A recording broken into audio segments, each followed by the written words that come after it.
अस्सलाम वालेकुम नाजरीन, उम्मीद है कि आप लोग खैरियत से होंगे। नाजरीन, हो सकता है कि आपके नॉलेज में हो कि आज अडयाला जेल के बाहर क्या हुआ है। अडयाला जेल आपको पता है कि रोज़ाना ख़बरों का एक मरकज़ होती है। जब से इमरान खान उधर हैं तो ख़बरें अब अडयाला जेल मुंतकिल हो गई हैं। बहुत सारे जर्नलिस्ट जो हैं उनका रोज़ाना जेल का चक्कर लगता है। और वो क्यों जाते हैं कि वो उधर कवरेज के लिए जाते हैं। पहले ये था कि इमरान खान का ट्रायल चल रहा होता था तो ये अंदर बैठ के तो देख रहे होते थे कि ट्रायल में क्या हो रहा है और इमरान खान क्या बातें कर रहे हैं, या मीडिया के साथ क्या बातें कर रहे हैं उधर। अब क्या होता है कि अब आती हैं अलीमा खान, वो इमरान खान को मिलने आती हैं और उसके बाद उन्होंने प्रेस कॉन्फ्रेंस करनी होती है। तो रोज़ाना उधर कोई ना कोई एक नई खबर बनती है। उन ख़बरों के अलावा कि जो अलीमा खान मीडिया को बताना चाहती हैं जी कि आज इमरान खान ने ये कहा, तो इसके अलावा जो खबर होती है वो बड़ी खबर बन जाती है। पिछले दिनों आपके नॉलेज में होगा कि उन पर किसी ने अंडा फेंका। वो ख़वातीन थीं जो कि कहती थी कि हमारा ताल्लुक़ पीटीआई से है, और वो अंडा फेंक के भाग गई और पुलिस ने काफ़ी मदद भी की ताकि वो उधर से फ़रार होने में कामयाब हो जाए। उससे पहले एक और एपिसोड चल रही थी कि जो आज अपने मंतकी अंजाम तक पहुंची। वो ये है कि एक जर्नलिस्ट हैं तैयब बलोच। तैयब बलोच जो हैं वो भी कुछ अरसे से उधर अडयाला जेल जा रहे हैं। वो भी जा रहे हैं और भी कुछ 4-5 जर्नलिस्ट हैं वो भी रोज़ाना, यानी कि या जिस दिन अलीमा खान ने आना होता है तो वो भी उधर जाते हैं। अब यह है कि उनसे अलीमा खान से 2 सवाल किए गए, और ये बात जो मैं कर रहा हूँ ये इसको तकरीबन एक हफ़्ता हो गया है। तो तैयब बलोच जो हैं उन्होंने अलीमा खान से सवाल किया जी कि आपने जो अमेरिका में जायदाद ली हैं उनका मनी ट्रेल दें या उसके बारे में बताएं कि वो जायदाद आपकी हैं या नहीं हैं, अगर आपने ली हैं तो वो कैसे ली हैं। और पीटीआई वाले जो हैं वो एक बिल्कुल आपस से बाहर हो गए कि अलीमा बाजी को ये सवाल, ये तो हम कर सकते हैं कि हम इमरान नवाज शरीफ को कहें कि पर्चियाँ बहाओ। ये तो हमारा राइट है जी कि हम कहें जी कि हमारे जो क्या कहते हैं जी हमारे टैक्स पे पलने वाले या हमारे टैक्स की से बनी हुई जो दौलत है वो चुराने वाले, यानी कि ये तो हमारा काम है। अलीमा बाजी से ये कौन बात कर सकता है, या इमरान खान से कौन बात कर सकता है। ना इमरान खान से उनकी औलाद के बारे में सवाल हो सकता है और ना अलीमा बाजी से उनकी जायदाद के बारे में सवाल हो सकता है, और जो करेगा उसकी खैर नहीं। तो तैयब बलोच ने सवाल किया तो उसके बाद फिर वो ट्रॉल्स का टारगेट बना रहा। सोशल मीडिया पे लोग जो हैं वो बहुत ज़्यादा एक इस चीज़ पे गमो गुस्से की कैफियत थी पीटीआई के लोगों में कि who the hell he is. फिर क्या हुआ कि कुछ दिन पहले, ये जिस दिन बल्कि अंडे वाला वाक़या पेश आया, तो तैयब बलोच ने कहा जी कि आप अपने लोगों को समझाएं, मेरा ये राइट है आपसे सवाल करना। इन्होंने तो मेरा जीना मुहाल किया हुआ है और सोशल मीडिया पे मेरी बहुत ज़्यादा हरासमेंट हो रही है। अलीमा ने इस पर कोई ख़ास परवाह नहीं की, बल्कि उनकी बात जो है वो आई गई होगी। यानी कि कोई ऐसी ख़ास सुनवाई नहीं हुई, बल्कि मेरा ख्याल है वो खुश होंगी, अलीमा खान खुश होंगी। उन्हें एक मज़ा आना शुरू हुआ है कि इमरान खान ने जिस तरह की एक पौध तैयार की हुई है, और ये जो भी हमारा मुखालिफ होता है उस पर वो अटैक कर देते हैं। तो बहुत सारे लोग तो वैसे ही घबराते हुए सवाल ही नहीं करते कि जब हमने इधर से निकलना है, सवाल करने की तो आज़ादी है, उसके बाद जो फिर कारकुनान ने करना है उसकी आज़ादी कारकुनान को है, वो फिर किसी और को नहीं है। तो खैर वो आज उनकी दोबारा वो आई हुई थी, और जब पेशी हुई तो उसके बाद ये दोबारा से आज सवाल जवाब का सेशन होना था। लेकिन मेरी जो उधर जर्नलिस्टों से बात हुई, हमारे शबीर डार हैं जियो के, वो उधर जाते हैं, तो ओवरऑल उनकी बातों से भी पता चला, और मैंने कुछ ट्वीट्स भी देखे जो लोगों ने शेयर किए हुए थे, कि आज सुबह से ही कुछ अंदाज़ा था कि आज कुछ होना है, कि उसके लिए कोई तैयारी मुकम्मल थी, लेकिन ये नहीं पता था कि पोटेंशियल टारगेट कौन सा है।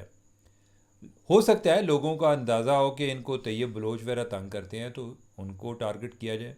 बल्कि जो मुझे शबीर से भी पता चला वो यही पता चला कि उधर जो पीटीआई के वकला थे वो कह रहे थे कि वो किधर है, तैयब किधर है।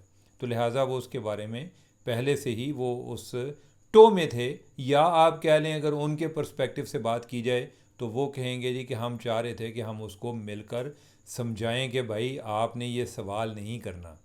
अब ये वो पार्टी है जो अभी अपोजिशन में है, जो हर टाइम सेंसरशिप की बात करती है।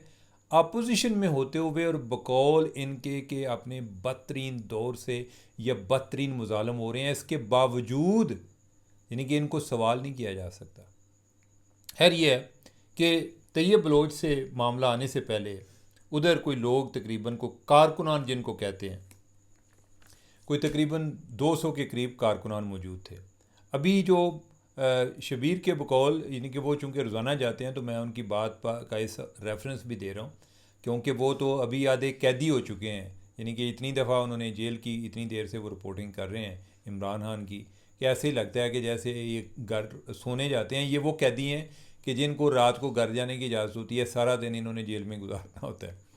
तो वो ये कह रहे थे कि कोई तकरीबन पिछले 2 माह से ये कोई एक ट्रेंड देखने में आ रहा है कि अलीमा खान जब आती हैं तो हर दफ़ा कोई तकरीबन 100-200 कारकुनान उधर मौजूद होते हैं। और ऐसा भी नहीं होता कि वो रावलपिंडी से आते हैं, कभी सरगोदे से आ रहे हैं, कभी सिंध से आ रहे हैं, कभी फैसलाबाद से आ रहे हैं, कभी कोई रहीम यार खान से आ रहे हैं। दूर दराज इलाकों से जो है वो कारकुनान आ रहे होते हैं।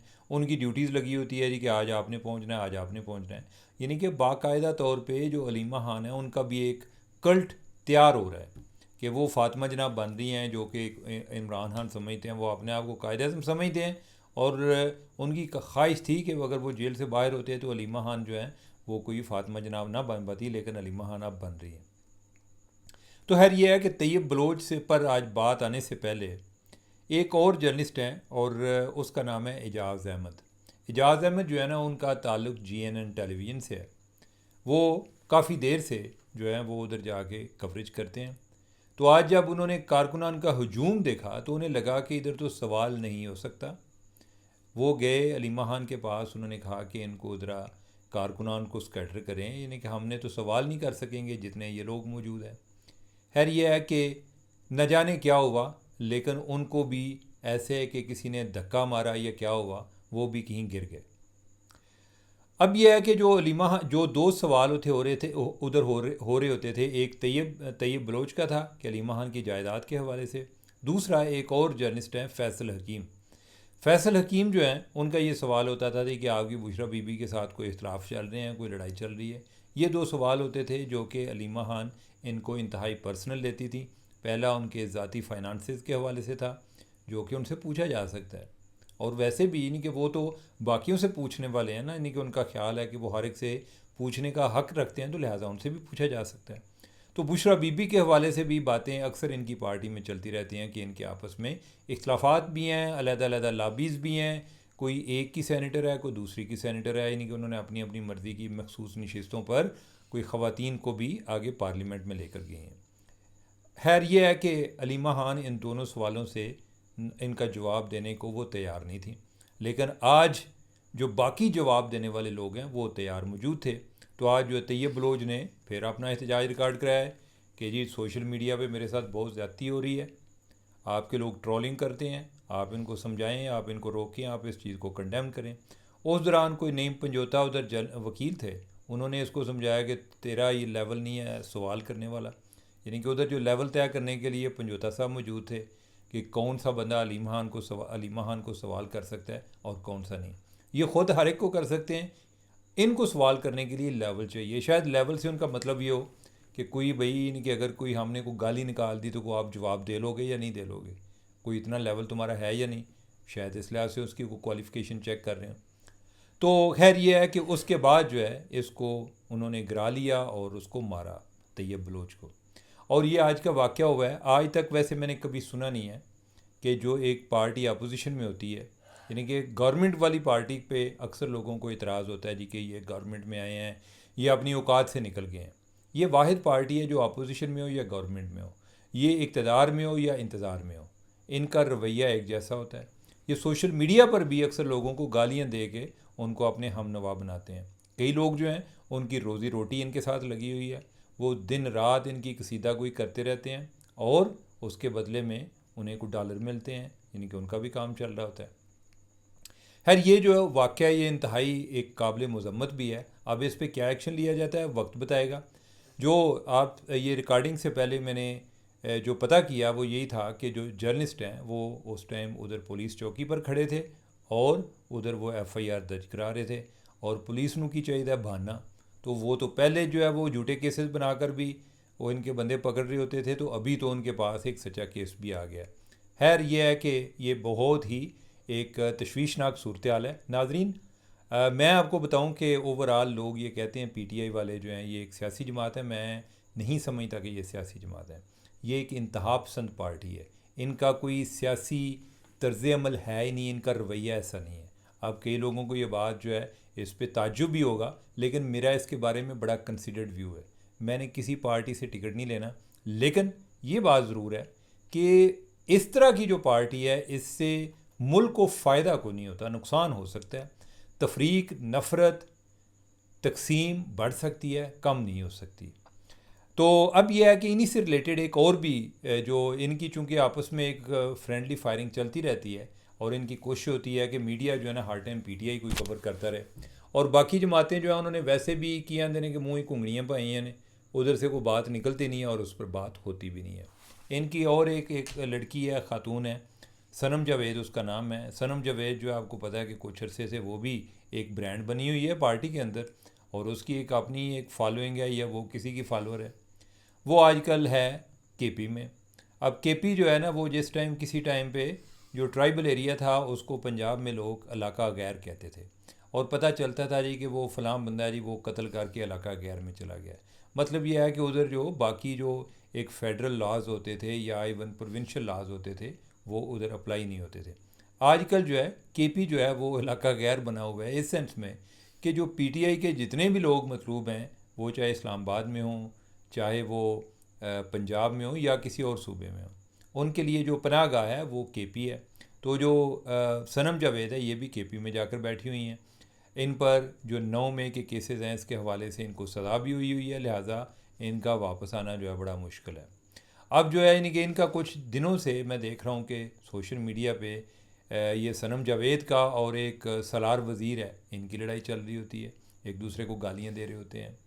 फिर और एक दरमियान में एक अलादीन है, ये अलादीन और सलार वज़ीर जो हैं वो एक साइड पे हैं। वो उनका ख्याल है कि वो इस इमरान खान के ज़्यादा लायलिस्ट हैं। बेसिकली इस पार्टी में एक बंदा जिस पर इतफ़ाक़ है वो इमरान खान है, और उस पर लड़ रहे होते हैं जी कि तू जो है वो इमरान खान के साथ मुखलस नहीं है, तू इमरान खान के साथ मुखलस नहीं है।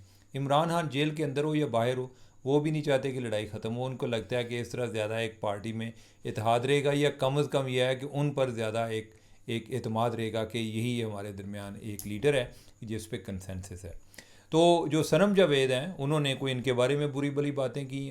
अब जो है वो आगे से कह रहे होते हैं कि ये आईएसआई के कहने पे है, या यानी कि इस पार्टी में ये भी एक बड़ा मसला है कि एक दूसरे पर शक करते रहते हैं कि फ़लाँ इस्टेब्लिशमेंट के साथ मिला है, फ़लाँ एजेंसियों का बंदा है। फिर सनम जावेद पे इल्ज़ाम लग रहे होते हैं जी कि ये आईएसआई की एजेंट है, इसके जो हैं उधर घर हैं वो उन्होंने लेकर दिए हुए हैं। फिर कोई सवाल कर रहा होता है जी कि ये और अली मीन जो है ये दोनों उधर इमरान खान को क्यों नहीं मिलने जाते, कुछ इस लिहाज से प्रोवोक कर रहे होते हैं। तो ओवरऑल ये पार्टी के अंदर भी एक बड़ी एक डिवीजन क्रिएट हुई है। यानी कि आप समझें कि जैसे ये सलार वज़ीर जो है या अलादीन है, ये वो लोग हैं कि जो मौजूदा क़यादत में अलीमा खान के राइट हैंड पे हैं, और ये जो सनम है या इस तरह की जो हैं या उनके बारे में कहा जाता है कि वो अली मीन गंडापुर के साथ हैं। आगे अली मीन गंडापुर के बारे में कहा जाता है कि वो बुशरा बीबी के साथ हैं। तो लिहाजा इस पार्टी में इतने ज़्यादा ग्रुप्स हैं कि उसका कुछ आइडिया नहीं होता, लेकिन यह है कि ये दिन रात ख़बरें ज़रूर बनाते हैं। तो ओवरऑल एक जो मीडिया उसके लिए ये एक न्यूज़ फैक्ट्री बनी हुई है। तो नाजरीन, आप जो आखिरी इशू पे बात कर लेते हैं, उधर भी लड़ाई चल रही है, और वो क्या है, वो हमारी सुप्रीम कोर्ट है। सुप्रीम कोर्ट में आज एक फुल कोर्ट मीटिंग होनी थी, और उसमें जो 4 जज साहबान हैं उन्होंने शरीक होने से इनकार कर दिया, जिसमें जस्टिस मंसूर अली शाह हैं, जस्टिस मुनीब अख्तर हैं, जस्टिस अतर मिनल्ला हैं और जस्टिस आयशा हैं। इन्होंने शरीक होने से इनकार कर दिया। उन्होंने कहा जी कि जिन रूल्स की बात हो रही है आपने अमेंड करने हैं, उन रूल्स के लिए तो आपने कमेटी की मीटिंग बुलाई नहीं थी फुल कोर्ट, उसमें आपने जो है बाई सर्कुलेशन जो है हमसे अपनी राय ले ली, और मेजॉरिटी की ओपिनियन से वो आपने पास करा ली है। तो अब जो है यानी कि आप जो है अमेंडमेंट के लिए आप कर रहे हैं, तो इसके लिए तो हमारी ज़रूरत ही नहीं है। आप जो है मीटिंग जब बुलाएं तो हमारा ये जो लेटर है इसको मिनट्स का हिस्सा बना लीजिएगा। ओवरऑल ख्याल ये था कि यहिया अफरीदी के आने के बाद कोई एक सुप्रीम कोर्ट में कम अज़ कम कोई लोग इस डेकोरम का ख्याल रखेंगे और अपने इख्तलाफ जो है उनको उनका इस तरह बरमिला इजहार नहीं करेंगे, लेकिन वो बात हुई नहीं है। उसकी वजह यह है कि अब जो भी एक चीफ़ जस्टिस बनता है उसके बाद कोई उसके जो मुतासरीन होते हैं कि जिनका ये ख्याल होता है कि उनको चीफ़ जस्टिस बनना चाहिए था, वो जो है यानी कि वो फिर अपना गुस्सा, एक अपना गम लेके जब तक मौजूद होते हैं तो वो निकालते हैं। अब इस केस में जस्टिस मंसूर अली शाह जो हैं वो उम्मीद लगाए बैठे थे कि वो चीफ़ जस्टिस बनेंगे। हालांकि चीफ वो मंसूर अली शाह, जस्टिस आफरीदी और अतर मिनल्ला, इन तीनों का एक चैम्बर होता था, यानी आफरीदी शाह, आफरीदी मिनल्ला, इस तरह से उसका नाम होता था, जिसको इस्लामाबाद में अतर मिनल्ला देख रहे होते थे, पेशावर में आफरीदी साहब और लाहौर में मंसूर अली शाह। अब ये जो तीनों दोस्त हैं ये आपस में फटे हुए हैं। तो ओवरऑल जो हमारी सियासी तकसीम है ये ओवरऑल इस टाइम जो सुप्रीम कोर्ट में भी चली गई, मीडिया में भी चली गई, हर जगह पर हमें तकसीम ही तकसीम नज़र आती है, किसी एक मामले पे इत्तेफाक नज़र नहीं आता। तो नाजरीन, ओवरऑल आज की यही सूरत हाल है। सैलाब के हवाले से आपके नॉलेज में होगा जो कुछ हो रहा है। बाकी आप अपनी कैपेसिटी में लोगों की जो मदद कर सकते हैं वो ज़रूर करें। अल्लाह ताला आप लोगों को इन आफ़तों से बचाए, और जो इसको फ़ेस कर रहे हैं अल्लाह ताला उनके लिए आसानियाँ पैदा करे। नाजरीन, मुझे दें इजाज़त। अल्लाह हाफिज़।